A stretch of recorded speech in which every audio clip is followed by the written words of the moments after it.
Alhamdulillahirabbil alamin wa bihi nasta'inu ala umuri dunya waddin. Asyhadu an la ilaha illallah wahdahu la syarika lah wa asyhadu anna Muhammadan 'abduhu wa rasuluh. Allahumma salli wa sallim wa barik ala sayyidina wa habibina wa maulana wa syafi'ina wa qurrati a'yunina Muhammad wa ala alihi wa sahbihi wa man tabi'ahu bi ihsanin ila yaumiddin. Bang, Bapak-bapak, ibu-ibu yang saya hormati, saya kalau sudah ditelepon oleh Pak Ali atau oleh Pak Bu Mas Nabi, saya akan langsung mengatakan sam'an wa ta'atan, sami'tu wa ata'tu. Karena bagi saya Kemenak Tanah Datar ini adalah keluarga. Di sini abang-abang saya, guru-guru saya. Maka walaupun malam tadi pun sebenarnya dalam kondisi fisik yang agak letih karena malam-malam kemarin memang cukup padat agendanya. Tapi karena Pak Ali yang memanggil, saya insya Allah bersedia. Bapak Ibu, saya akan berikan sedikit pengantar awal.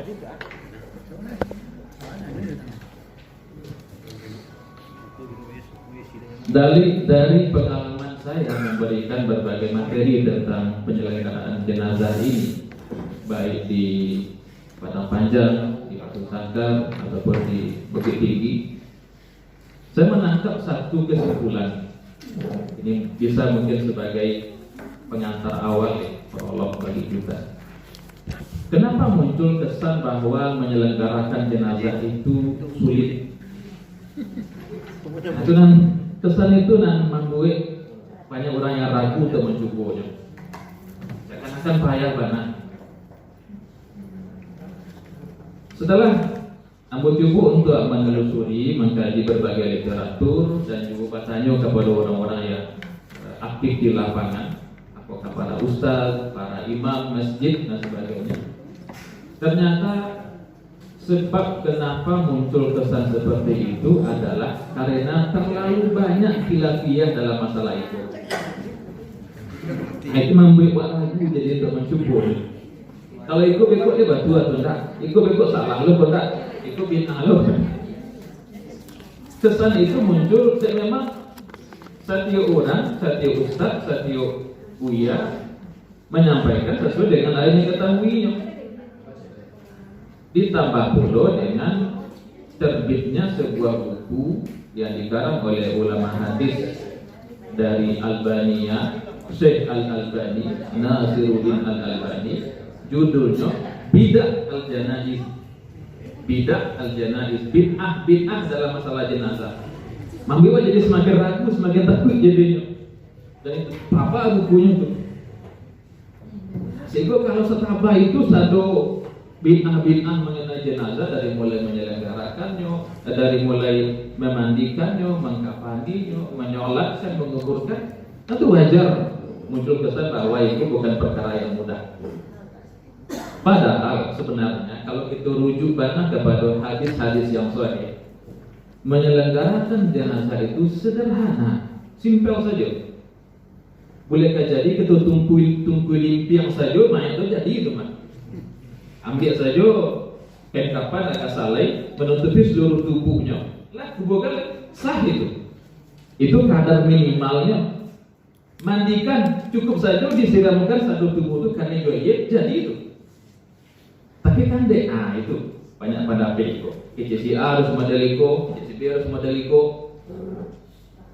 Nah di sikulah apa itu kita teringat dengan sebuah ungkapan seorang ulama, bahkan sahabat, ungkapan dari Imam Ali bin Abi Thalib karramallahu wajhah. Agak jadi ungkapan bagus baik kita jadikan sebagai itu jual. Al-ilmu nuqtatun. Al-ilmu nuqtatun. Ilmu itu sebenarnya setitik saja. Setitik. Namanya katsarahal jahlu. Katsarahal jahlu. Tapi diberi banyak debat. Dia kebodohan. Si A merasa hebat, Memang ngicik pula dalam masalah itu, sikit mana so hebat, ngicik pula masalah itu, sehingga nampak banyak jadi ilmu itu. Aduh hal pangkanya, sakit, simple, sederhana. Itu kenapa dalam Al-Quran sering Allah menyatakan, yuridullahu bikumul yusra, wa ma ja'ala 'alaikum min dini fid dini min haraj. Aduh, dalam agamaku kesulitan, mudah, Allah berikan mudah. Tapi maku sulit dia tadi itu. Maka wajar kalau ada ulama yang mengatakan, lau sakatal jahiluna laqallal khilaf. Kalau wanianglah orang-orang yang tak tahu, kok akan seketik berbeda pendapat. Bahwa pada banyak juga sedikit mengecek. Jadi kamu nak lemah rasul dari lebih tahu tak apa itu. Cuman ikulah yang aku dapatkan dari berbagai literatur, ikut yang kita persembahkan pada pagi kali ini. Jadi kalau kita ingin menyampaikan nanti ke masyarakat, apakah berupa pelatihan ataukah berupa ceramah tentang masalah jenazah, yakinkan ke mereka bahwa masalah ini sederhana, simpel saja. Tetapi betul, yang diperlukan juga adalah keberanian. Bahkan walaupun banyak teori Pak Ibu, tapi memang coba baru sekali baru coba. Dan memang diminta dulu ketika meninggal maitik di luar di kampung. Nanti dia amai, tolonglah yatim mandikan, ya membandingkan. Dan di situ memang ada beberapa yang harus diberikan peringatan ke masyarakat. Ketika memandikan itu, kan laki-laki mayat itu, satu itu masuk, atau tidak boleh satu. Ini nak mahram bagi mayat, malah masuknya. Ini merasa tahu dulu, merasa bisa loh yang gitu. Nah, boleh menyumbang. Maksudnya bapak yang mampu haji saya ambil, tak bisa. Yang memandikan itu adalah mahram dari si mayat. Kecuali tidak boleh yang lain, baru kita minta tolong ke yang lain. Jadi apa itu sebagai pengantar awal bahwa menyelenggarakan jenazah dari mulai memandikan, mengkafani, menyolatkan dan menguburkan itu simpel sebenarnya, sederhana saja. Asalkan gitu tidak terlalu dipusingkan dengan berbagai khilafiyah dalam hal itu. Nah, tetapi betul tadi Pak Ali, kalau lagi itu dikemenak, tentulah tertuduh sebagai orang yang paham dalil. Kan itu? Berarti kita harus tahu juga tentang dalilnya. Kalau kita bertanya, kalau menurut itu ada dalilnya, ada syaratnya, itu bisa menjawab walaupun secara global. Nah, apa yang kita mulai dari hal yang paling awal, menjenguk orang sakit. Lah, datang di awal waktu si bulan itu agak payah sakitnya, kau datang ke situ menjenguk. Dan itu pun ada doanya. Itu doa yang digunakan oleh Rasulullah ketika menjenguk orang yang sakit, terutama yang sakit mati. Tetap didoakan untuk disembuhkan. Hadis riwayat Abu Dawud dan Tirmidzi.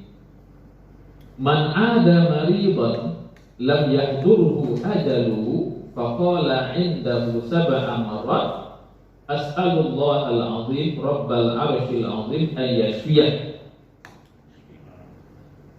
Afallahu min dzalikal marad. Siapa yang menjenguk orang yang sakit yang belum datang ajalnya, lalu dia berdoa di dekat orang yang sakit itu, as'alullahal azim rabbal arshil azim an yashfiyaka. Aku bermohon kepada Allah yang maha besar, Rabb atau Tuhan arsy yang agung yang besar, untuk menyembuhkan engkau. Kita mengecek ke orang itu. Jadi itu ada di beliau itu dibaca 7 kali. Nah, insya Allah kalau dengan niat yang ikhlas kita membacanya dan lain pula patah-patah dengan qadar Allah, maka dia akan sembuh dari penyakit. Tetap kita berdoakan kesehatan bagi orang yang walaupun apa yang benarnya. Jangan diharapkan capek lalunya. Nah, kita doakan biar sembuh. Dan namun itu Pak Ibu, aku mendengarkan juga bahwa ternyata ada sebagian dokter yang tidak tentu dia coba cara berkomunikasi dengan orang yang sakit. Ada sebagaimana itu, dan itu tidak hanya otak-otak orang, cuma dialami langsung. Pernah orang rumah orang jauh datang ke dokter mau be anak, bukannya diberikan ketenangan. Nah, ada kok biasa itu. Ini kok mama dekat bacanya. Enggak, itu lah parah mama. Saya rasa capek sebagai orang tua. Nih, itu mah Nah itu ketika datang ke rumah orang yang sakit, walaupun apa yang sakitnya tetap didoakan. Astagfirullahaladzim, Rabbal arsyil azim, an ya'fiyaka. Baik. Nah kalau seandainya orang itu sudah mulai nampak payah, sesak namanya, nampak tanda-tanda akan wafat itu, maka disitulah fungsi kita, tugas kita baik sebagai family maupun sebagai orang yang datang menjamu, orang yang tahu juga agama, untuk mentalkinkan. Mentalkinkan itu memang ini menjadi khilafiyah para ulama. Apakah mentalkinkan itu dibolehkan hanya sebelum orang itu meninggal, atau juga boleh setelah dia meninggal? Ketika dikubuhkan kan ada itu ada yang ditalkinkan dari kubuhnya itu, wahai fulan bin fulan. Ingatlah dulu ketika itu lahir sama dia itu nanti kita lihat. Tapi nanti kok talqin sebelum dia meninggal itu hampir disepakati sebagai hal yang dibolehkan, bahkan dianjurkan. Itu hadisnya. An Abi Sa'id Al-Khudri wa Abi Hurairah radhiyallahu anhuma qala Rasulullah sallallahu alaihi wasallam laqinu mautakum la ilaha illallah. Talqinkan atau ajarkan atau bimbinglah. Nah, itu apa itu? Ketika kita bahas masalah bahasa, itu oleh insyaallah banyak yang pada background agama, pesantren atau aliyah, yang menjadi titik perdebatan ulama. Kenapa talqin itu ada yang mengatakan bolehnya hanya sebelum orang itu meninggal, dan ada yang mengatakan bisa setelah dia meninggal, adalah kalimat itu mautakum. Perhatikan Bapak Ibu, mauta itu artinya dari segi bahasa, mauta itu kan jamak daripada apa? Mata. Beratnya? Mata. Mayyit. Mayyit itu jamaknya ada dua. Bisa mayyitun, itu dalam Al-Quran, wa innahum la mayyitun. Nah kedua mauta, jamak taksir atau jadi orang kecil balik. Mauta itu jamak taksir daripada mayyitun. Jamak mudzakkar salimnya mayyituna. Taksirnya mauta. Jadi itu jamak daripada mayyitun, yang berarti orang yang mati, orang yang meninggal. Dulu sempat aku ketika di Tawalid, ada abang-abang mengatakan, coba doa, baca niat solat jenazah, baca usolli ala hadhil maitati. Salah, memang salah. Kalau maitati itu bangkai jadinya. Jadi kalau kita akan nama jujur doanya itu, kalau perempuan jenazahnya usolli ala hadhil maitati. Maitati bukan maitati, betul jadi bangkai. Bangkai ya. Jadi itu mauta jamak daripada mayyitun. Mayyitun itu apa arti tadi? Orang yang mati. Orang yang mati ini orang yang sudah mati atau orang yang akan mati. Secara zahirnya ialah mati. Seseorang baru dapat gala mayit belum? Kalau mestinya kalau mati memang ada gala mayit itu masih hai, berarti kan masih hidupnya tuh. Lah meninggal baru dia dinamakan dengan mayit. Zahir hadis ajarkan orang yang sudah mati. Itu zahirnya. Dan memang mauta itu jamak daripada mayyitun, yang berarti orang yang sudah mati. Ikulah yang menjadi dasar di antaranya dia ulama yang mengatakan boleh mentalkinkan yang sudah meninggal. Kok di antaranya kok? Ditambah nanti dengan hadis riwayat Ahmad bin Hanbal yang menguatkan lagi. Dan itu memang dibid'ahkan di Al-Albani. Bid'ah begitu. Nah, namun ketika kita cari syarah para ulama, dan itu ada di Muslim itu. Hadis riwayat Muslim. Apa Ibu? Penting kita perhatikan. Dalam memahami hadis, jangan hanya mencari kepada teksnya saja. Cari syarahnya. Apa penjelasan ulama terhadap hadis itu? Nah, sekitar aku juga berbagi informasi. Kalau hadisnya ada di Sahih Muslim, kira-kira syarahnya yang paling tapik, yang paling rancak. Syarah yang paling bagus untuk mencari penjelasan hadis di Sahih Muslim. Syarah yang paling bagus adalah syarah Imam Nawawi terhadap Sahih Muslim. Itu ada punya 7 jilid itu. rujuk ke situ dulu untuk mencari sebenarnya makna dari hadis itu kok. Sehingga kita tidak terjebak memahami hadis hanya dari artinya saja, terjemahannya saja. Nah, harus duduk kepada sumbernya, kepada syarahnya. Di situ Imam Nawawi menyatakan maksud dari mauta di sini bukan yang sudah meninggal, tetapi yang akan meninggal. Sama lagi itu mengatakan, masak nasi, kan masak bari kayak nasi kemarin. Itu kan bahasa kiasan. Guntiang baju kan guntiang kain kan jadi baju, tapi dia nggak ada guntiang baju. Nah, jadi mautaku artinya apa? Alladzi sayamut. Itu maknanya. Orang yang akan meninggal, meskipun digunakan kalimat mauta yang berarti orang yang sudah meninggal. Di situ kita perlunya melihat kepada syarah dari para ulama. Jadi ini dasar kita diperintahkan untuk mengajarkan, membimbing orang yang akan meninggal untuk mengucapkan kalimat La ilaha illallah. Baik. Kemudian petunjuk ulama tentang talqin cara mentalqinkan orang yang akan meninggal itu. Satu, talqin itu hukumnya sunnah. Aku bukan wajib. Bapak kok tidak wajib? Tadi kan perintah itu. Laqinu, ajarkan, talqinkan.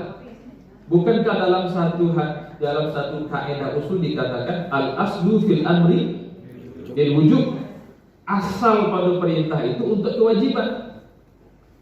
Tapi nanti ada banyak karenah yang lain yang memalingkan kewajiban tadi kepada sunnah.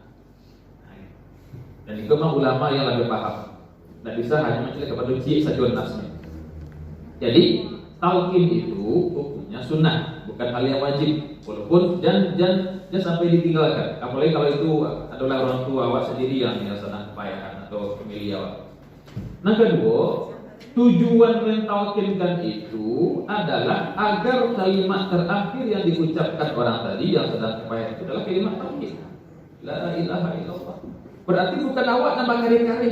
Ini yang kita bimbing, kita bujuk-bujuk, kita coba dengan cara-cara yang pelan-pelan, lunak awak dia. Kalau ini kepayahan, ditahan sebentar dulu. Itu tujuannya. Sebab kita tahu dalam sebuah hadis yang sahih, man kana akhiru kalamihi la ilaha illallah dakhala jannah. Orang yang kalimat terakhir yang terucap dari mulutnya adalah la ilaha illallah, maka dia masuk surga insyaallah. Itu nak mudah. Nah, yang ketiga,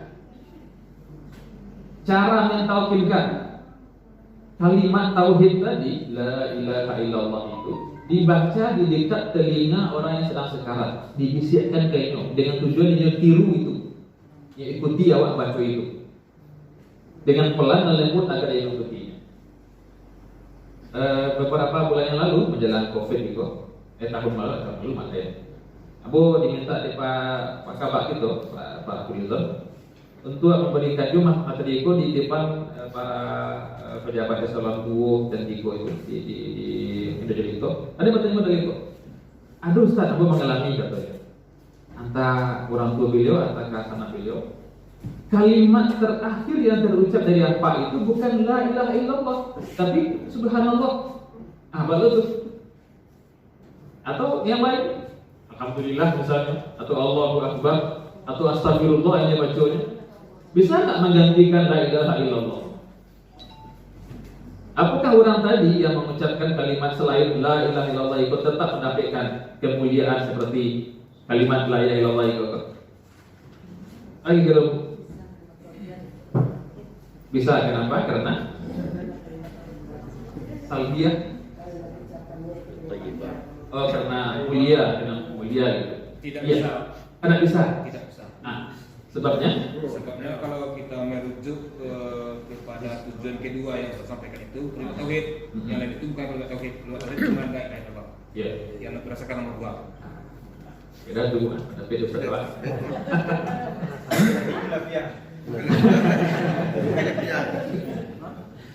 Memang idealnya kita terus bimbang bila mengucapkan la ilaha illallah. Baca yang lain kita baca. Tetapi kalau kalau ternyata tetapnya bertahan di kalimat itu. Subhanallah. Itu yang biasa dikatakan satu hari misalnya kan, tasbihnya, tahmidnya biasa juga. Kita tetap berdoa agar beliau tetap mendapatkan karamah seperti halnya orang mengucapkan la ilaha illallah. Itulah kita berserah kepada Allah lagi. Setelah kita berupaya untuk agar yang terakhir adalah kalimat tauhid. Baik. Yang keempat, tidak boleh diulang-ulang terlalu sering. Nah, jangan kok pesan bulunya. Bekok berangnya kan, di mana mas? Harus di mana masa bawah, masa apa? Ini nama sekolah sedang kepayahan, itu nak mudah kita panggil. Sedangkan orang lain itu saja lah sehat, apa yang boleh orang yang pada itu. Nah, yang kelima, jika ia sudah membacanya satu kali maka cukup. Namun kalau setelah nanti itu ulang balik berkata yang lainnya, misalnya boleh masih aku, ulang balik, ambil dia. Jadi setelah dibaca sekali itu dia tahan. Semoga itulah yang terakhir kalimatnya keluar dari mulutnya. Namun kalau dia masih mengicip juga yang lain, nah itulah bagian pembiayanya. Nah setelah kita bimbing dan kemudian beliau wafat. Belum dilanjutkan sedikit. Kan ada apa? Ada Pak? Ada sebagian pendapat seperti tadi kan, dengan bacaan talqin tadi itu la ilaha illallah itu kan kalau dirujuk dari sisi arti kan tidak ada Tuhan selain Allah. Jadi takutnya orang yang membacakan itu seperti itu. Nantinya waktu dia baca la ilah, berarti dia pergi itu kan. Tidak ada Tuhan. Sampai ke ujung lagi itu Bang. Sampai ke ujung nyupai itu kan. Iya. Gitu. Di situ kita serahkan Bang kepada Allah. Kenapa? Allah Maha tahu bahwa niat orang itu kan tidak ada untuk akan mengatakan tidak ada Tuhan doh. Karena itu dikatakan. Tapi mana tak sampai kan deh. Insya Allah kita tetap berharap, tetap berdoa agar Allah terima kalimat tauhid walaupun tidak sampai ke ujung. Walaupun ya tentu usaha kita maksimal hendaknya kan biar dari awal kita didiam beliau sehingga sampai ke ujung. Baik, setelah meninggal beliau dan Bapak Ibu memang kebanyakan dari berbagai kasus yang kita dengar dan kita lihat pun orang yang meninggal itu kan memang terbuka. Memang di dalam sebuah hadis dikatakan walaupun hadis tidak begitu sahih tapi bisa dijadikan sebagai satu pelajaran di awal bahwa ketika ruh itu pergi meninggalkan badan maka diikuti dia masuk. Bahkan kisahnya dengan masalah mukul maka puan di dalam diri. Nah ketika memang matanya terbuka ya kita tutupi dengan pelan-pelan. Nah lalu badan atau tubuh si mayat itu hadapkan ke arah kiblat. Kalau tadi itu masih posisinya masih membelakang ke kiblat misalnya atau merah-merah itu hadapkan ke kiblat. Dan maaf Pak Ibu, ternyata masalah itu pun walaupun nampak sederhana ada tidak tahu mana disebut dengan arah kiblat kalau untuk orang yang sedang malu. Kok gini kepalanya Pak? Iya. Ya lah terus. Kiblat ke Makkah. Sini kiblat itu akan agak mayat ketika itu. Ikunan mayat. Ini jalan gini wah, mayat mah. Maka kapal ini mah harusnya di siku harusnya.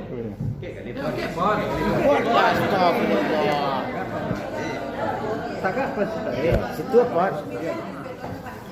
Itu baru namanya menghadap kiblat. Bukan kapal di situ, kakinya ke kiblat itu.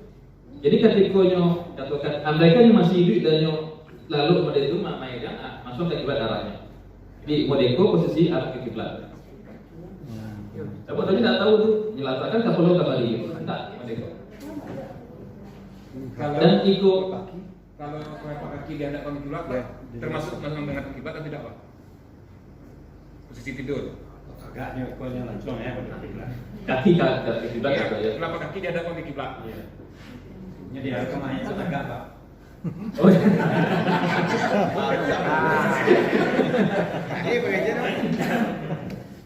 Iya. Itu tidak mengatakan itu sebagai hal yang namanya dosa. Tetapi di dalam yang ditodangkan dari berbagai ulama bahwa itu harus memuliakan kiblat, kita muliakan kiblat. Jadi jangankan untuk orang yang lama meninggal ataupun kita yang masih hidup yang sedang lalu, itu saja sedang duduk-duduk dia sering menunjuk ke kiblat dan dia doakan kepada itu. Kita memuliakan arah-arah yang memang Allah muliakan, arah kiblat, arah kanan, itu kita muliakan. Jadi tidak ada masalah itu, tetapi kan itu kita meninggalkan hal yang afdol. Itu kan sebenarnya adalah hal yang afdol saja, tidak sebagai hal yang wajib. Kalau tidak berdosa, tidak ada itu. Tapi itulah yang dianjurkan dan diajarkan oleh para ulama itu. Baik, jadi menegok arah kiblat dan itu perlu nanti posisi kita lalu. Itu dalilnya. Akhrajal Hakim wal Baihaqi an Abi Qatadah anna an-nabiy sallallahu alaihi wasallam hina qadima al-Madinah sa'ala 'an al-Bara' bin Ma'rur faqalu tuwfi wa usiya bi thuluthihi wa awsa bi thuluthihi lah ya Rasulullah wa awsa an yuwajjah ila al-qiblah la mahtubir faqala asabal fitrah. Dari Baihaqi, dari Imam Hakim, dari Abi Qatadah, ketika Nabi datang ke Madinah, beliau bertanya tentang sahabat yang bernama Al-Bara' bin Ma'rur. Ketika itu dia sedang sekarat. Kata sahabat, ya Rasulullah, beliau sudah wafat, mungkin baru wafat ke Fatah. Dan Bara' berwasiat untuk engkau sepertiga hartanya yang diberikan kepada engkau untuk Baitul Mal. Kemudian ya Rasulullah, ketika Bara' akan meninggal, kata para sahabat, dia berpesan. Berarti sebenarnya Nabi Allah menyuruh ada cuma sahabat itu saja yang ingin agar ketika akan meninggal, tolong arahkan muka kiblat kecilnya dalam meninggal itu. Akhirnya Rasulullah asabal fitrah, yang dilakukan Bara' itu sudah sesuai dengan fitrah. Fitrah kita itu masuk kepada yang rancak-rancak. Kiblat adalah arah yang paling mulia. Di Bara' itu menjelang meninggal minta kepada orang dekatnya untuk tolong arahkan nama ke kiblat. Itu wasiatnya menjelang meninggal. Dan pas meninggal apa berarti? Itu kita Nabi apa? Ashabal fitrah, itu sesuai dengan fitrah. Bukan perlu hal yang wajib, kalau tidak berdosa tidak, tapi itulah yang paling bagus. Nah, kemudian tutup matanya tadi kita telah sampaikan. Lalu itu ikat kedua rahangnya dengan seutas tali atau kain itu untuk jangan sampai dan itu pun sebenarnya ada hikmahnya. Kalau mayat itu agak lama terletak, kan nanti semakin berbaunya. Dan biasanya dimasuki di berbagai binatang. Kalau kita buka dulu itu kan masuk kan. Itu kita hindari. Jadi mayat itu sebenarnya memang untuk menjaga kehormatan si mayat juga. Lalu sendi-sendi tubuhnya diremas-remas, ya, agar itu mudah dimandikan. Itu sebenarnya hanyalah hal-hal yang memudahkan nanti kerajuk itu pasti dimandikan. Dan ini apa itu bukan hal yang wajib sebenarnya kok. Itu sebaiknya kita lakukan. Itu yang kita coba simpulkan dari kitab Al-Majmu' Imam Nawawi. Jadi diremas-remas, kalau tangan-tangan kan itu kan mudah nanti dimandikan. Lalu pakaiannya ditanggalkan satunya. Untuk apa? Untuk menghindari capitnya berbau. Kalau ada banyak masuk kan capit bau tuh. Kalau masih tak satu tweet dengan pakaian samping. Lalu ditutup dengan sehelai kain saja. Kemudian diberikan ketertiban. Tujuannya itu agar kalau nyawa terletak di lantai, nanti kok capit pula datang ke binatang alam gitu. Itu dihindari. Atakan di tepi agak tinggi sekali di depan misalnya. Kemudian itu boleh. Kalau seandainya dikhawatirkan nanti akan menggabung parinya, mungkin punya penyakit tertentu, baca itu akan pindah yang agak balik di pari itu, biar itu tidak mengampungnya. Kemudian segerakan memandikan, itu yang dianjurkan. Ketika misalnya tidak ada lagi yang tadi tunggu, itu lagi dibicarakan dengan menunggu itu. Tapi najalik, ketika lagi bisa, tapi disegerakan memandikan. Nah, itu Al-Majmu' Nawawi.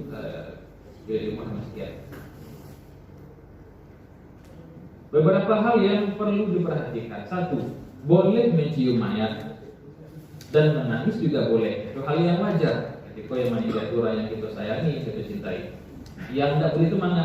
dia meratuk, menyalahkan takdir, menyumpah-nyumpah dan sebagainya. Lalu kedua dianjurkan menyebut kebaikan si mayat. Ketika hukum buah itu kan misalnya kok kamu menunggu sebentar anak yang dari Padang misalnya seperti itu yang bisa ditunggu, itu silakan bicarakan kebaikan si mayat. Jangan sampai banyak sama dia maaf. Dan satu hal Pak Ibu yang perlu juga menjadi catatan, yang saya lihat di beberapa tempat ketika mayat itu sudah bujua di tengah rumah, itu nampaknya di tengah rumah itu ibu saja, bapak di luar di kursi. Kalau ibu buku kemana mereka? Itu hindari sebenarnya. Ya sampai bekok mayat itu harusnya kita doakan, kita berzikir di dagingnya, amanah bagusnya, kan?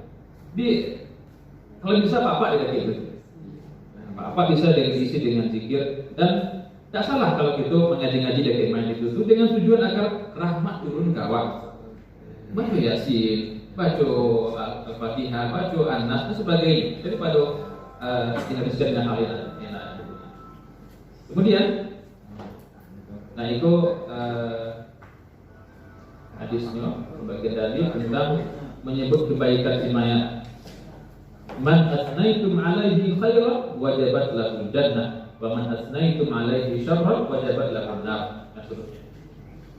Ketiga, sebaiknya yang menyelenggarakan mayat adalah ahli waris yang mengerti. Apa Ibu? Memandikan itu tidak harus banyak-banyak orangnya. Cukuplah 2 orang atau 3 orang kalau akan membutuhkan pertolongan akhirnya. Selesai. Jadi sampai yang tertutup. Dia terbuka, dia sampai di tengah laman pun dimandikan atau akan mengundang atau pindah di sana. Cara memandikan mayat. 1. Mayat dimandikan sekurang-kurangnya 1 kali siraman yang membasahi seluruh tubuh. Cukup. Itu kadar minimal. Gugur ke pada waktu mah. Biasa juga ia tidak sembi kadang atau ke baragayong itu disiramkan saja kayaknya sekali itu. Jadi itu. Adapun nanti mengeluarkan kotoran atau menghadiahkan minyak harum itu karena tambahan lah, sunnah. Yang wajibnya apa? Sekali siraman basah satunya cukup. Kemudian yang paling wajib dan layak adalah ahli waris. Kemudian, yang memandikan itu harus orang yang terpercaya. Kok nyampang tidak ada ahli warisnya atau kok tidak ada lo yang dan mengerti atau kok takut tapi kita pasang orang lain yang minta bantuan, silakan saja. Tapi cari orang yang bisa dipercaya, yang akan merahasiakan seluruh yang nampak dari si mayat itu. Kan macam nampak aja itu. Kadang maaf, kadang bau badan, kadang ketika digosok harus dikeluar sadonya. Kadang mungkin kok penyakit yang selalu kok tidak nampak ada orang pakai baju nampak sadonya kan. Dan itu kalau bisa dipercaya, tersebarlah kurang sadonya. Itu yang dijaga bana. Aib si mayat itu harus dijaga bana. Jadi carikan bana orang yang memang bisa dipercaya. Kemudian, maksimal 2 orang. 2 orang malah cuma kalau bisa. Dan jauh dari pandangan orang lain, tersembunyi. Sediakan air yang sudah dicampur pewangian. Itu kan dianjurkan pada itu. Dianjurkan memakai sarung tangan. Bila kok tak ada rasa-rasa jijik untuk membasuh, menggosok apa bagian-bagian yang agak sensitif lah, agak vital seperti itu, pakai sarung tangan. Sarung tangan dia masih dipakai di para dokter itu kan saja. Kemudian mayat dipakaikan basahan, jadi buka saja seperti itu kadang-kadang pakai basahan. Jadi bekok misalnya On.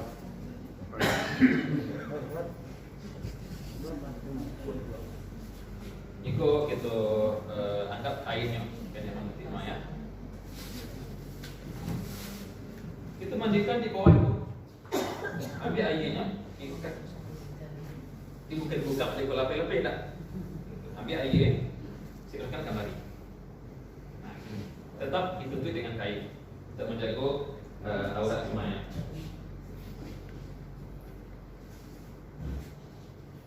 Kemudian, aku dianjurkan juga untuk tak macam lihat auratnya. Dia paling-paling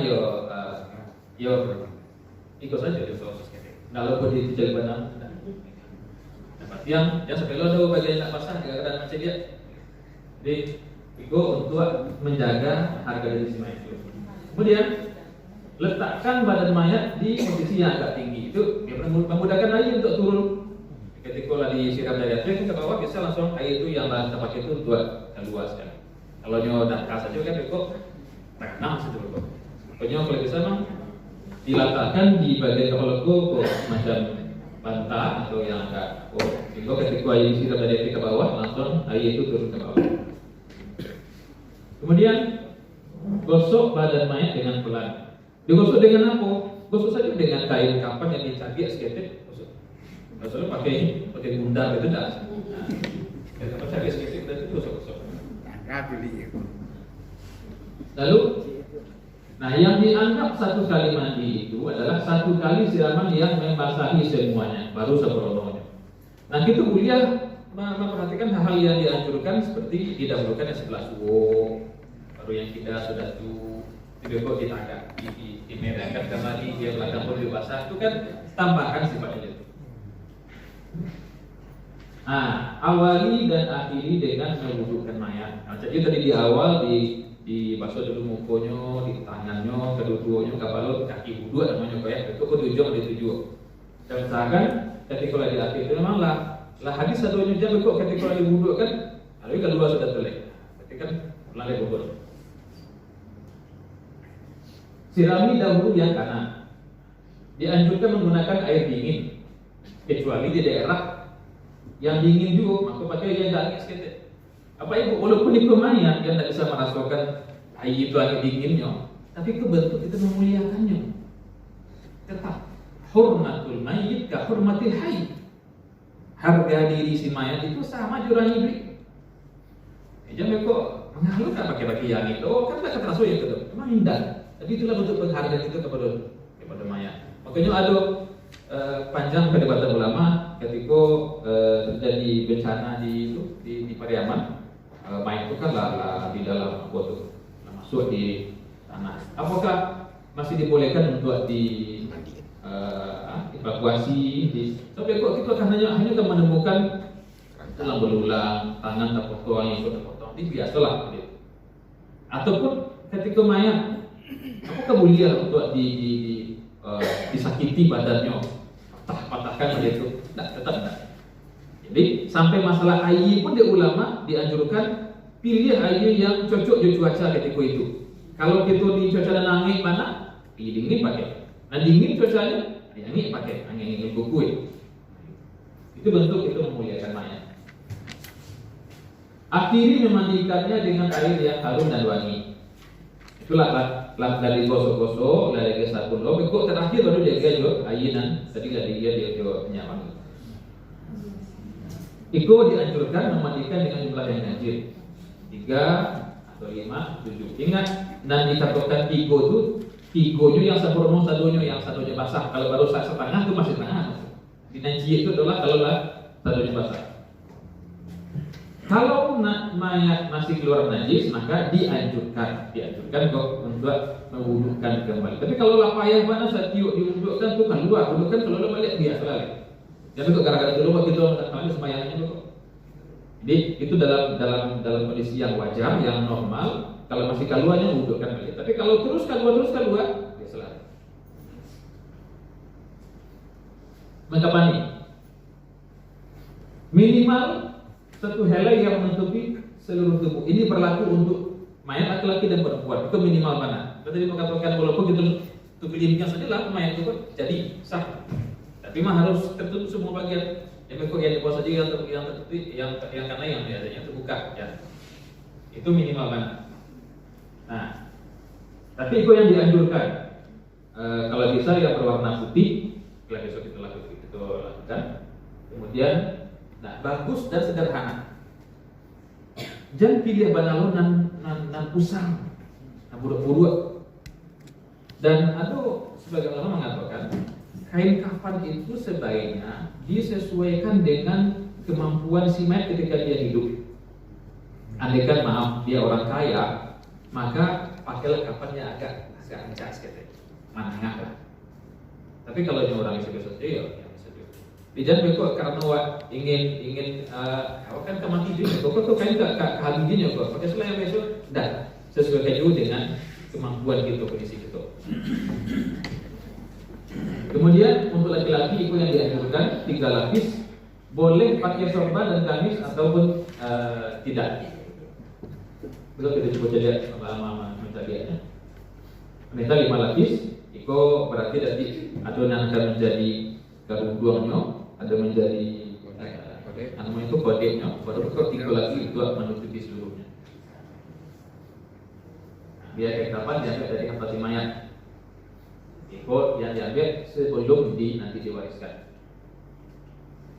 Oke, kita coba jadi dulu untuk macam biar. Jawaban.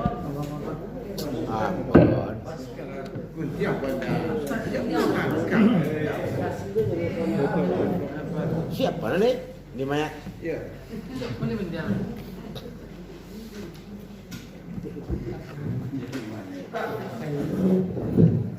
Hanya kalau tak pakai aku tu. Beda, aku tu. Kalau untuk laki-laki tadi kita sampaikan nanti untuk bagian dadonya, itu mencari untuk kodenya atau satuan. Adapun sorban itu bisa dipakai, tapi kalau di majmua dikatakan acak indah di majmua.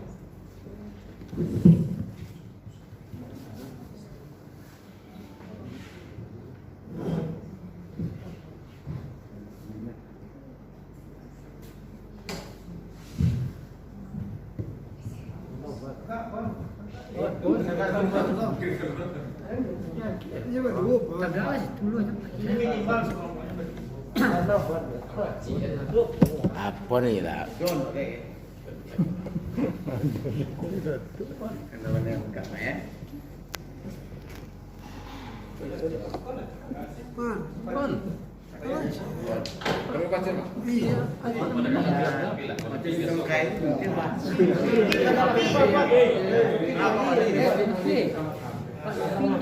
Jadi kampung-kampung lah Pak dia baju ni bawa di. Baju ni tak. Hanya lah dia bertanya di. Bertanya baju ni. Pintunya lapor di mas, lapornya baru.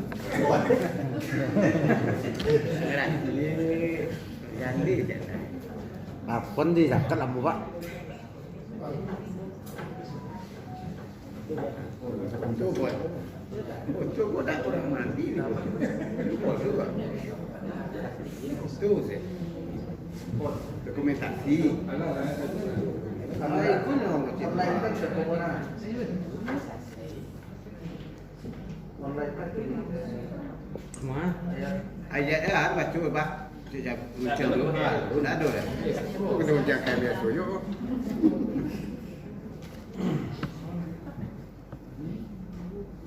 Jadi Pak Ibu pertama kali kan tadi mereka kok bukan beli ibunya kan? Ada ya. Beli ibu kemudian dilistrikkan CD kembali. Terus itu kita mampu nanti lubang lagi yang bisa masuk ke bahu beliau. Bajunya kembali. Itu saja.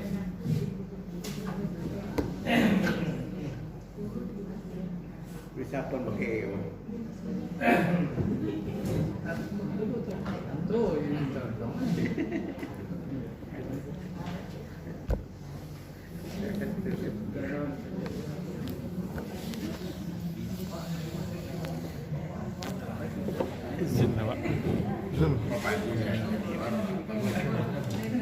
Bỏ cho đi.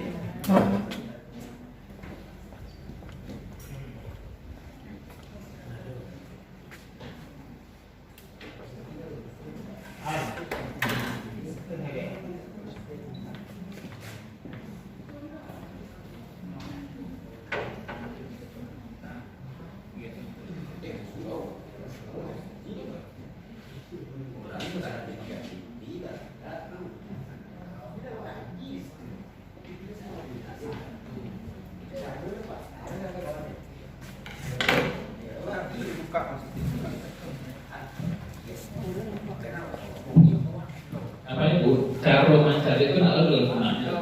Ini itu sebenarnya pada itu membuatkan baju untuk si mayat dengan cara yang mudah saja. Kalau waktu lain yang lebih capek, silakan saja. Intinya mana yang mayat itu kok dia baju yang sebagai nantinya laki-laki yang pokoknya ada sarungnya.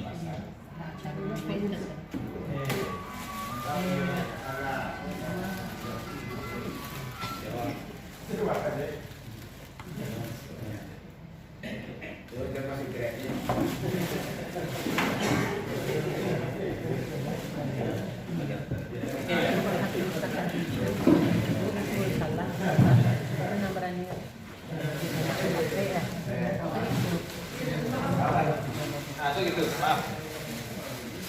Majalah pintu dibuka pani, itu dulu disebut saat saya lihat kan saat di dalam mandi kayak itu. Jadi ini mayat yang kita bawa ke kayu kosong ya, kayu kosong. Kayu kosong.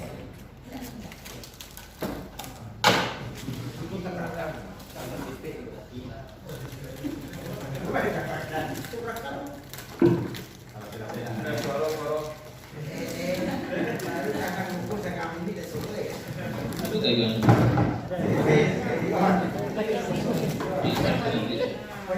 Padusi mai.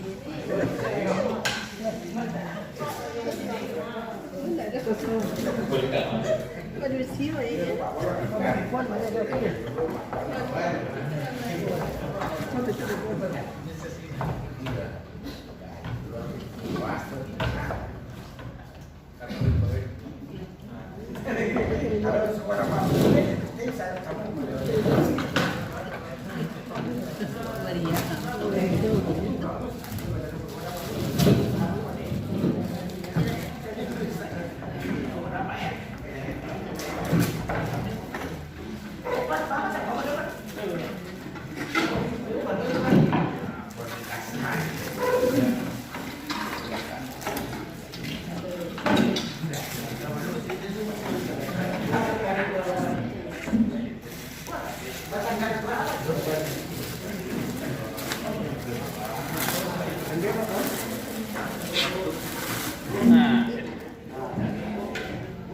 Menjelang dimandikan, rancak itu siapkan dulu segala-galanya. Jadi ketika mandi itu berkanak-kanak.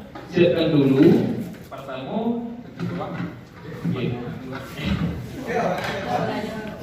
pertama siapkan dulu air saya BGT yang dicampur dengan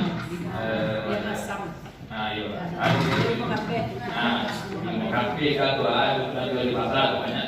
Dilasih dulu di bisa sih dulu. Jadi kok ketika lagi mandikan, baru mandi itu kok kamu ini. Jadi itu lasih dulu. Kemudian itu suntik agak seketik untuk penggosok.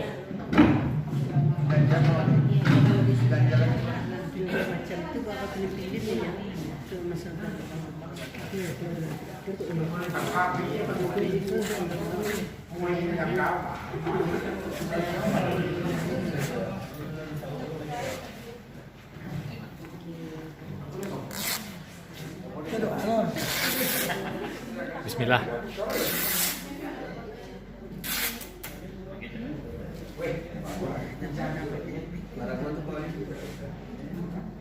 Saya perlu saja Pak sebenarnya saja. Itu gunanya hanya untuk gosok-gosok saja. Jadi terserah apa yang diperlukan. Kalau baru orang yang memandikannya juga kok suntil agak hampir buat. Nah, kok itu siapkan ego di siko di dua USD yang tadi yang dipakai minyak wanginya. Kemudian lalu air yang akan disiramkan dengan pakai selang seram. Tadi mayat itu kan ditutup pakai kain panjang.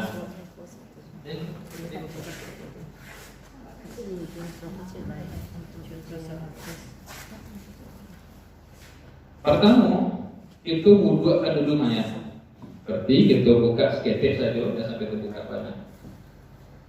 Ambil airnya, pada itu terpukul. Tidak boleh dihidupkan kembali itu.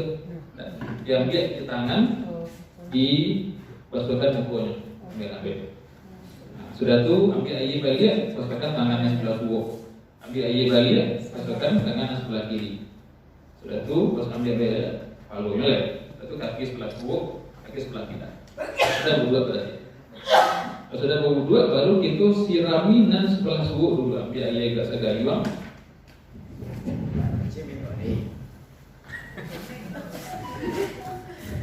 Ambil segayuang. Baik. Ambil segayuang, kemudian kita siratkan yang sebelah kanan dulu sampai ke bawah. Jadi makanya memang Nasara itu bisa macikan ini kok. Awal Nasara lain untuk menyiramkan jadi mudah. Nah, sudah Nasara baru nakidal. Nakidal sudah baru kemudian agak ditagakkan. Setelah pematima yang mudah, apakah di siku kita mandi ditagakkan ataukah ke situ terserah saja. Yang penting awak ingin maksudnya yang megang melakukannya lain. Kita bacanya dulu Pak. Bismillah. Bisa. Bismillah dulu pilih. Nah, sesudah itu baru kita coba untuk gosok-gosok dan silakan di uri-uri lalu nyekol gas ketek. Agar apa? Kalau masih ada kita tahan di situ keluarnya. Mau uri itu kalau bisa ikut ditagakkan. Gas ketek. Nah, pada kalau dikerokan. Nanya. Ayo. Kalau manusia kan bisa untuk gas ketek kepalanya kok sehingga pinggannya kok bisa mudah diurik ke bawah. Satu keluar nana foto, disiram juga langsung. Biar tidak menggunakan bersikonya. Nah, kemudian berikan fokus pada kepada yang berlubang-lubang. Maaf, lubang telingo, lubang iko, lubang ketiak. Seluruh lubang pokoknya. Itu bikin fokus agak lebih sedikit. Sebab situlah yang banyak kumuh itu. Sampai itu yang jawab pun dikit. Nah, sesudah itu baru kita lagi sabun. La rasanya para siap nan tahan pula keluar saja kita sabun.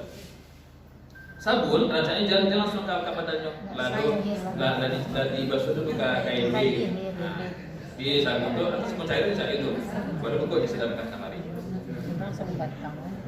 Lah sudah tiga sabun baru kemudian disiramkan balik, siram parasia dan itu tadi mulai yang sebelah kanan, sebelah kiri, itu yang bagian belakang. Lah selesai, baru kita kemudian wudukan. Ataupun didahulukan dulu bagi yang harum baru diwudukan, ada masalah. Didahulukan wudu baru bagi yang harum ataukah sebaliknya? Silakan saja. Nah, kita wudukan dulu misalnya, pas sudah wudu baru kita agak tadi ayana harum itu dulu. Kali agak saja. Setelah harumnya baru kita agak untuk ke ditapakkan. Pak, sedikit Pak, waktu membersihkan apa tuh Pak, maaf ya, buang kotoran tuh Pak, ada tidak sebagian kampung Pak makan buburnya tuh Pak, masukkan kain kain. Oh, dimasukkan ke dalam. Iya, kan apa tuh bolehkan Pak? Mensucikan, kadang-kadang kan dibalut kain di dulu Pak. Boleh, Pak? Boleh. Kalau itu tidak akan merepotkan dan keluarga yang biasa aja yang tapi andai kan itu akan cukup merepotkan atau akan menggiro yang mengerajukan nalo tahan yang itu tidak usah itu nalo harus pada sana nalo harus tetap nampaknya kan mana ini kok istilah membalut namanya. Iya, jadi ini baru lawak usul keluar. Jadi satu dan mungkin kedua ini nalo harus dikajar dalam untuk mengeluarkan atau tapi lain dapat saja Wak dengan seketik memasukkan tapi itulah gitu. Sebab apa itu? Memandikan itu malah ingat itu memang secara umum dianjurkan menyegerakan jenazah itu dikuburkan. Makanya mandi itu jangan lama-lama ya sampai dia pasti mana pun kalau sekian kali sabunnya sudah salah. Jika sudah tadi kita bersihkan, lembaga sabun, lembaga apa namanya itu air di minyak itu kita angkat kembali untuk ke rumah untuk dari agar dapat.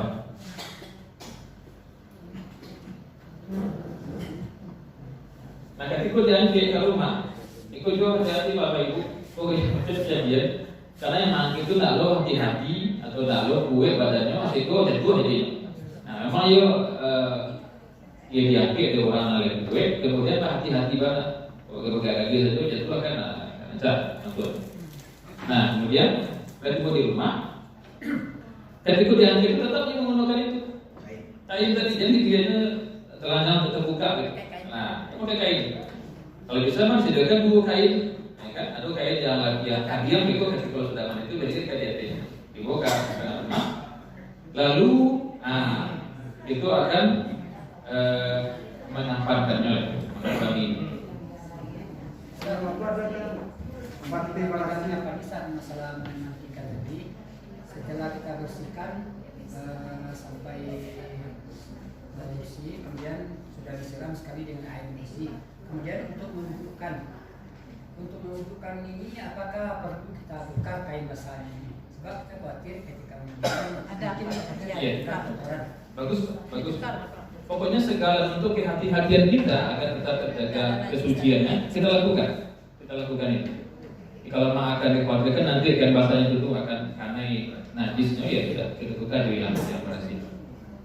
Baik, kita tiba di buku di tengah rumah itu akan pasang ketapannya. Memang dianjurkan untuk setiap nan lubang itu bagian HP. Dianjurkan. Amato, ibuan, telingo, buset, kemaluannya. Itu biar namanya itu lebih itulah memuliakan mayat itu. Nah, baru kemudian itu pasangkan bajunya. Dari awal. Nah, maaf sebenarnya memang ketika ikut dimandikan, kayak apa sih dulu di bentang alat dulu nanya gitu. Dari awal lah start kan dari awal lah. Yang kedua memandikan, yang lainnya memang menjaga tempat. Bentang kan dulu dari awal lah. Rumah. Ibu. Busuk di bawahnya, itu ada ibu. Dulu di bawahnya. Gimana Pak?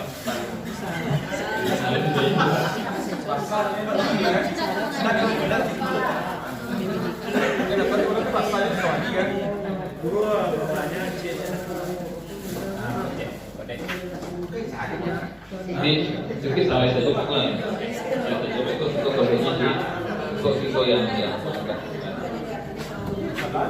tipenya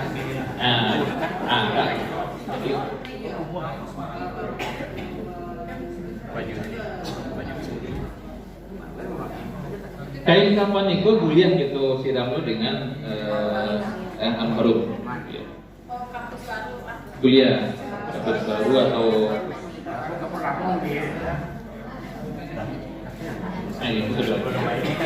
Iya. Oke, baik.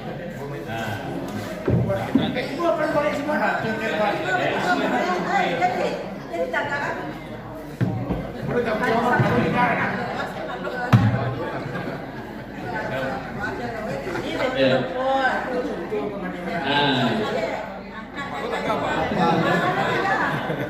Kecelakaan.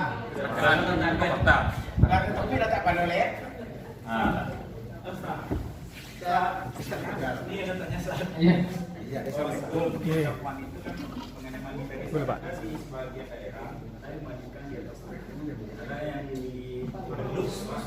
Itu kaki. Ada di Belus, siapa yang kadang-kadang yang mau itu tidak muridnya kadang.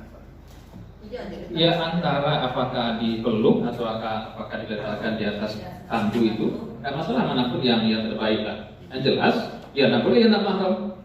Kalau itu baru yang tidak dibolehkan. Jangankan untuk memeluk, untuk melihat saja tidak boleh yang tak mahram. Harus yang mahramnya. Karena kita tetap menjaga aib si mayat itu. Tapi kalau dengan memeluk lebih memudahkan mengeluarkan kotorannya, bagus dipeluk. Disandarkannya ke bahu yang kan ikut diguri-guri seperti kalau itu keluar saja. Bagus. Baik, ini sudah. Dan juga kita sudah sediakan dulu di bawahnya itu tali. Nah, ada 5 tali. Ini lupa. Nah, ada sebagian daerah yang menggunakan kasua artinya. Kasua bagai. Jadi menjelang sesudah diletakkan kain kalpaniko itu dia kasua, dia kayaknya kafe sama-sama. Kasua dia. Pertama, secara kebolehan itu boleh-boleh saja. Namun kalau sudah berlebihan, nah itu yang sudah mubazir jadi. Tidak ada yang mengatakan, oh haram-haram, tidak. Dia boleh, tetapi jangan berlebihan. Cukup, ya dia justru gak sahal lain itu tidak kawan-kawannya dimuliakan. Ya, kalau kadang-kadang lah di posisi itunya, Ustaz. Ada sebagian di daerah yang saudara lain, Negeri awak ni Cirebon ni.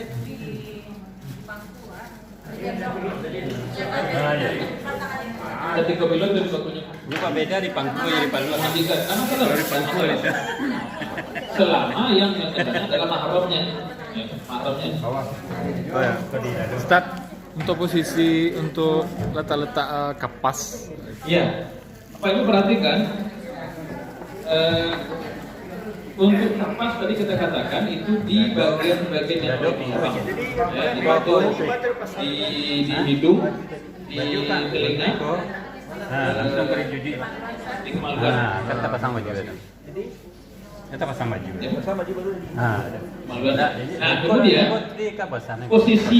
posisi namanya itu pengapit yang limo itu, satu di atas banasi ya, di kepala, kedua di leher,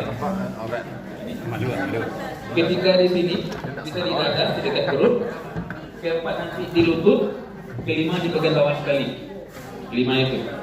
Tapi ingat, 5 ini pun juga bukan hal yang paham. Boleh anak enggak, gitu lah anak baru. Boleh pakai saja, boleh ya.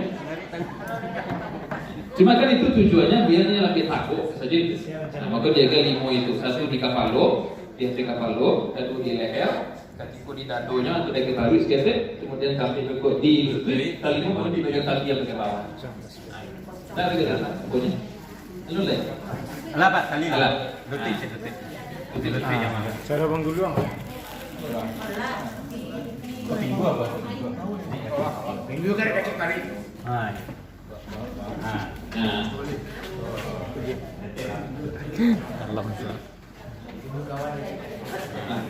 oke, kita pasangkan apa dulu ya?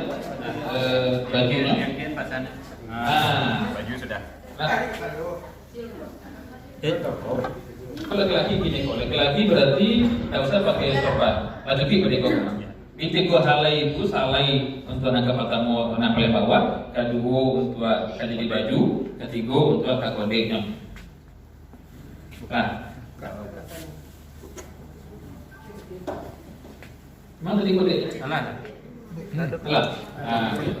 Mana itu terserah mana keranjang. Atau nanti dibuka di sebelah dulu. Boleh itu. Pas nampak urat.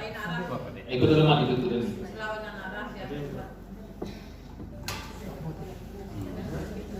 Nah, lah. Apa ibu untuk ikut itu terserah tak mengganti angka keranjang. Apakah harus perlawanan arah? Apakah tak dulu betul? Intinya banyak apa mbak anak keranjang saja. Nah, Kapan ketemu? nah, oke. Kau lebah gadang, kalau Bali sudah lebah gadang. Dia Pak Helmi. Yang pengalaman yang nggak kuat, Ustaz. Yang secara pengalaman tapi kuat gitu. Ya, yang kuat pokoknya. Nah, Yang kuat tuh. Gitu. terserah sama gabeknya. Tapi ingat, kabek itu kan mati kan, bekok kan dibuka ketika dikuburkan, di liang lah, ketika dibuka kabek itu. Nah, ya, katanya kabek biasa saja dulu, yang bisa kemudian dibuka balik. Nah, ya. Nah, Tali tak pendek. Gua cinta. Kau dapat dia buka dia punya.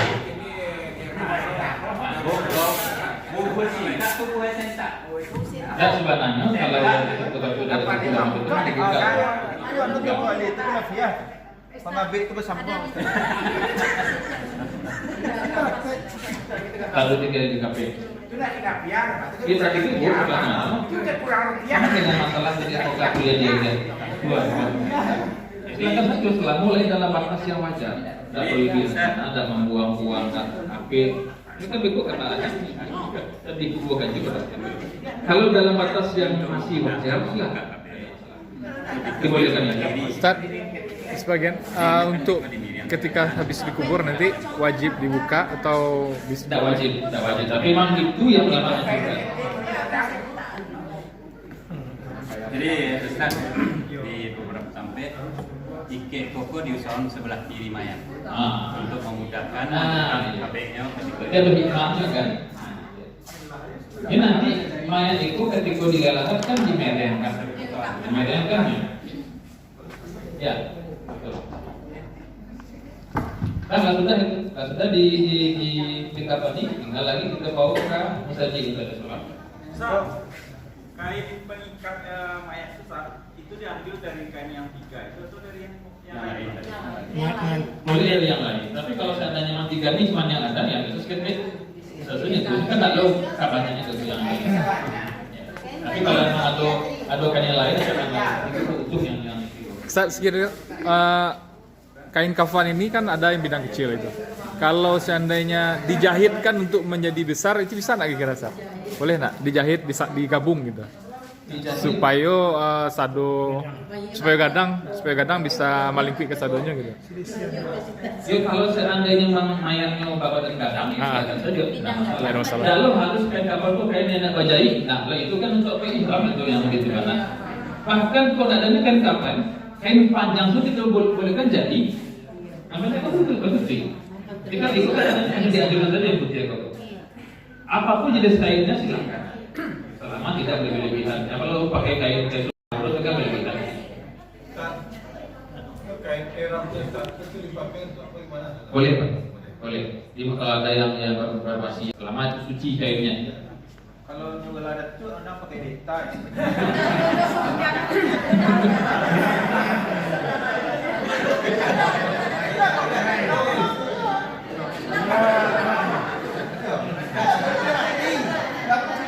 Prinsipnya itu menyelenggarakan jenazah dalam bentuk yang standar, tidak berlebihan dan tidak juga kurang-kurang.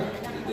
Nah, maksudnya Bang Bro, la ikraqor wala tafrid. Gitu. Tidak berlebihan, dan kurang-kurang. Tengah-tengah lah, tengah-tengah. Kalau sampai dulu memakai sesuatu yang membazirkan harta kan kelihatan ya. Nah, dulu itu anjurannya.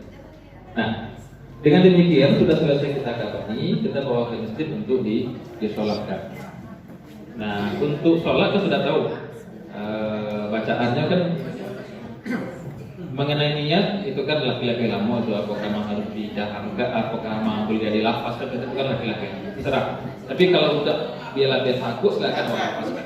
Sholli ala hadzal mayyiti arba'at takbiratin lillahi ta'ala. Iya. Yang pedusi bedanya itu saja. Ya apa namanya itu? Kulut. Khimarnya di apa? Biasa jelas. Kan sini kan kepalanya terbuka saja kok. Ada laki-laki dan pas terbuka kepalanya. Pedusi jaga khimarnya seperti itu. Jilbab. Kuliah.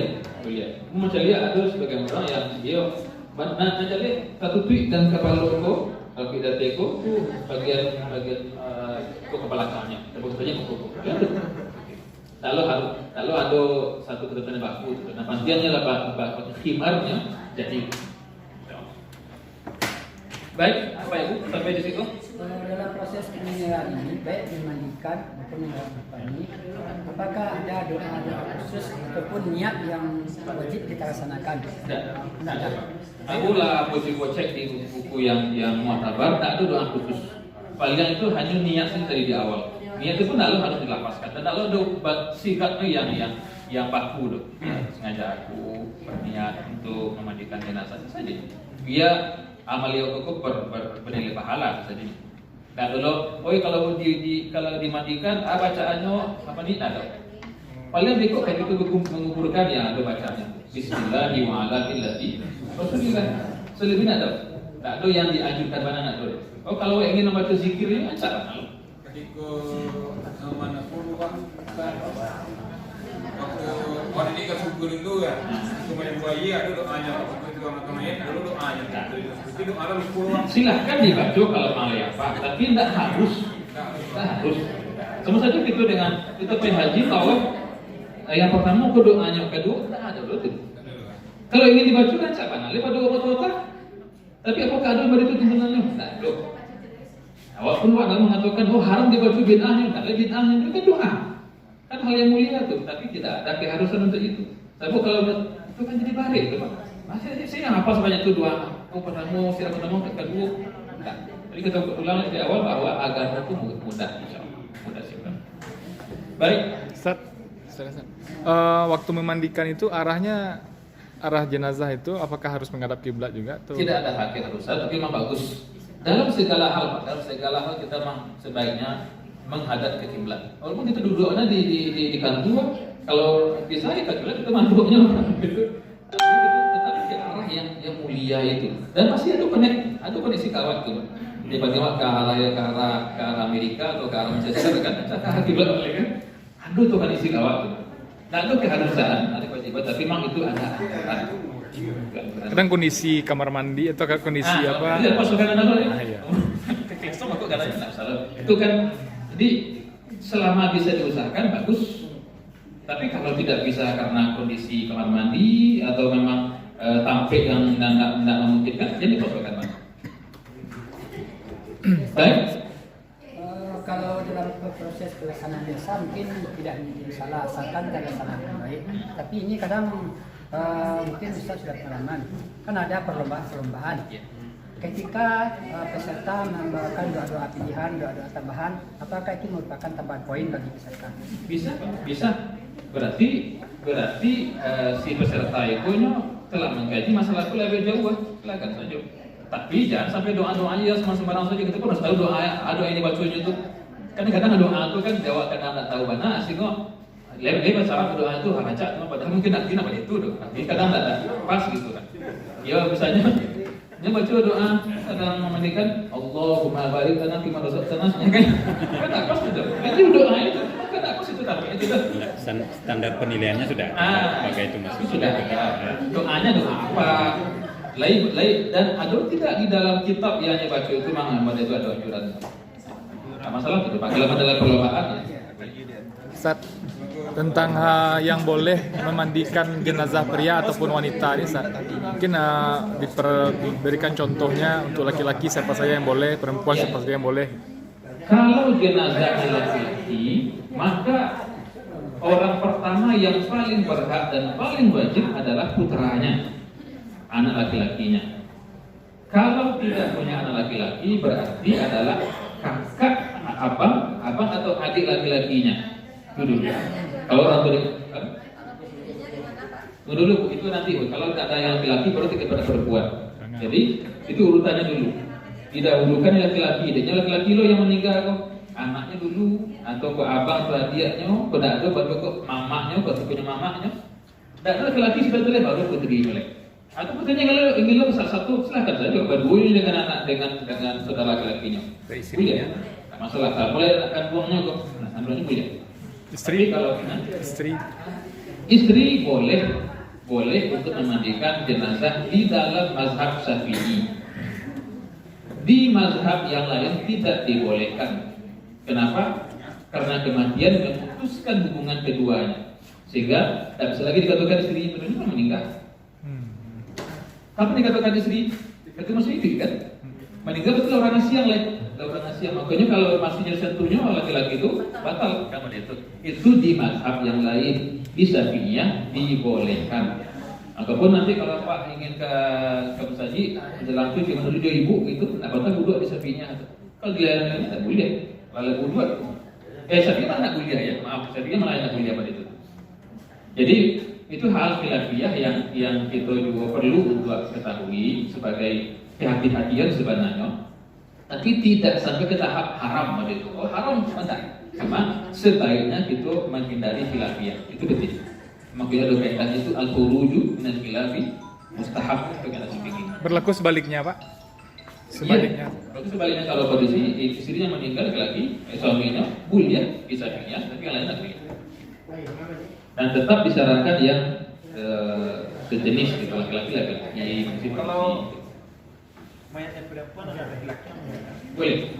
Anak doang kan ya? Boleh. Kan ini juga kan doang kena ya. Boleh. Kalau tante-tante itu Pak, tante kalau maksudnya anak bisa. tante atau ete dari yang mayat laki-laki gitu. Berarti Mayat laki-laki, tantenya. kakak dari ibunya. Kakak dari ibu. Nah, itu kalau di Islam kan tidak termasuk ke dalam kode. Beda kalau itu kakak dari ayah. Iya. Yang itu yang namanya. Sebenarnya, yuk kalau seandainya masih ada yang laki, malah ke situ baiknya. Tapi tidak ada lagi yang lain nanti. Itu yang paling aktif yang ada ya. Silakan saja. Cuman bukannya karena ndak ada Ustaz, tapi ingin loh. Ingin Nah, itu. itu. Nah di situ kita beri pemahaman. Iko adalah ibadah. Iko bukan karena arti wasolat. Kalau Iko silakan Iko ikut menyolatkan, ikut menguburkan. Nah, masalah tapi memandikan Iko ada ketentuannya. Orang yang mahram, orang yang punya masjid beliau sebagai walaupun lah meninggal mana itu dan dia punya masih punya harga diri sebagai mayat hormatul mayyit dan dipelanggakan puluh auratnya kepada orang-orang yang tidak berhak dan mencarinya. Kita pahamkan ke mereka. Itu hargai rasul kesetiakawanan itu. Tapi di situ ada aturan yang harus kita patuhi. Kalau kondisi mayat yang non normal kematian, tadi kan yang normal. Iya. Seperti kecelakaan yang berdarah-darah. Iya. Sebisanya Pak, sebisanya. Kalau masih ada bagian yang bisa untuk disiram yang bagian yang bisa itu, yang tidak bisa disiram. Tapi kalau tidak bisa, dia tidak bisa. Kalau akan disiram akan membuat rusak badannya atau dagingnya, ya sudah kita langsung saja dikapani dan dikuburkan seperti itu adanya. Ataupun yang terkena maaf seperti ini kan ada yang kena COVID itu kan lalu dimandikan seperti biasa itu. Ditambahkan di seperti apa? Seperti uang. Oke, semprot aja kan. Kondisi pada itu bagaimana? Ini tandanya bahwa hukum tentang masalah ini tidak laku juga. Dan apalagi ketika ada kondisi yang memaksa untuk ada perubahan dalam masalah hukum. Itu ulama kan fleksibel. Ini bukan masalah-masalah yang bagus seperti akidah, seperti iman dan tidak. Selama kita tidak mempermudah-mudahnya. Nah, nanti juga bagaimana kalau seandainya kita menguburkan mayat itu sudah karena jatuh tadi ke dalam kuburan itu dompet situ atau PT atau KTP atau ATM, boleh nggak menggali balik kuburan itu untuk mengambil harta yang tertinggal tadi? Boleh kalau memang baharago mana haratonya. Tentu kita bisa memperkirakan baharago dan baharagonya. Ya kalau cuma dompet biasa, dompet guru itu biasa kan. Tapi kalau memang ada balik situ ATM kita trio rugi lo ada kalau tadi. Silakan dibongkar balik. Dia harus kita kemaslahatannya. Ada hajat di situ yang membolehkan dibongkar. Kalau tidak dibolehkan, bisa menjaga kebenaran semuanya itu. Itu barangkali Pak Ibu. Tentang apa kita menyalahkan Ustaz. Menyalahkan kan ada seandainya tidak ada anak mayat ini yang tak punya anak laki-laki, Ustaz, apakah boleh menantu apanya? Menyalahkan di imamnya itu. Boleh. Boleh. Hanya memang aku sempat memayatkan jenazah di Asliyah di Padang Panjang. Entah dari mana datang pendapat si imam masjid itu. Ada katakan yang paling berhak memimpin sholat jenazah itu adalah imam masjid. Tentu anak-anak tadi itu yang ingin kemukul itu jadi kemukul dia.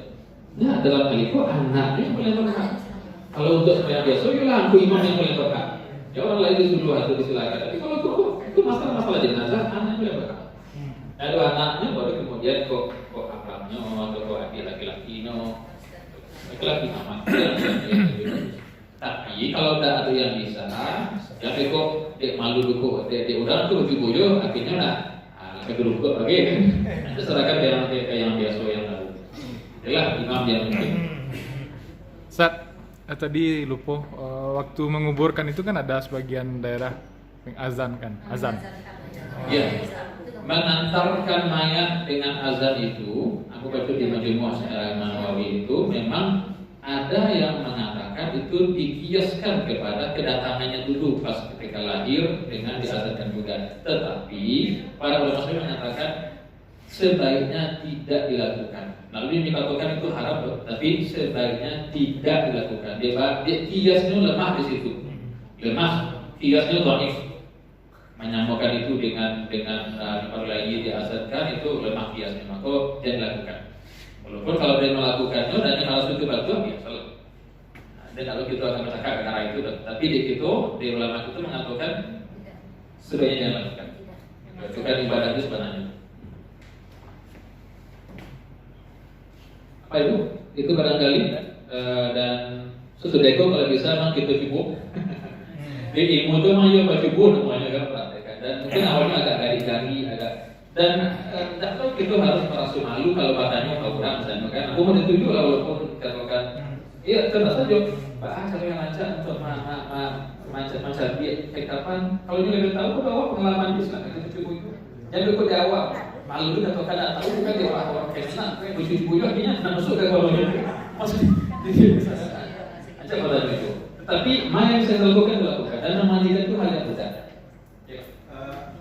Agar sudah sebagian itu setelah dibuka yang bagi wajah itu dibuka dalam Iya. Wajah itu memang dibuka betul. Dibuka.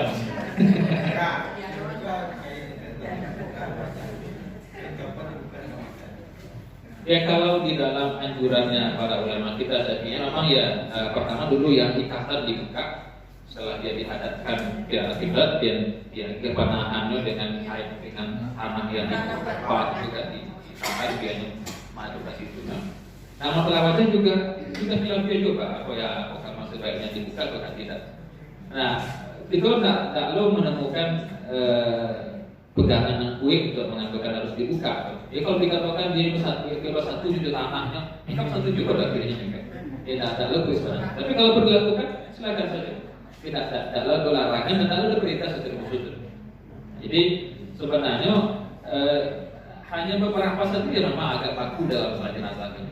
Kita tidak memandikan harus selalunya kan yayin atau yang yayin mengapa dia satu kain minimal yang terus turunnya ada yang terbuka itu ya Pak.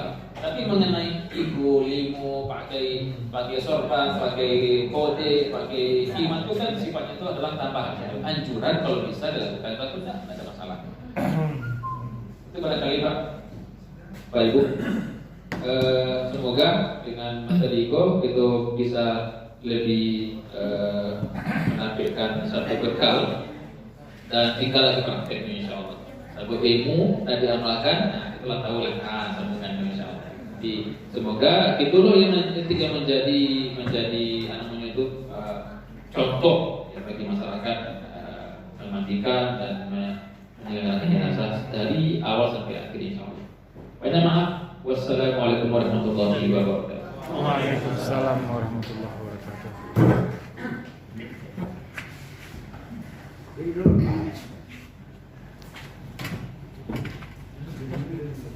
Terima kasih kita ucapkan kepada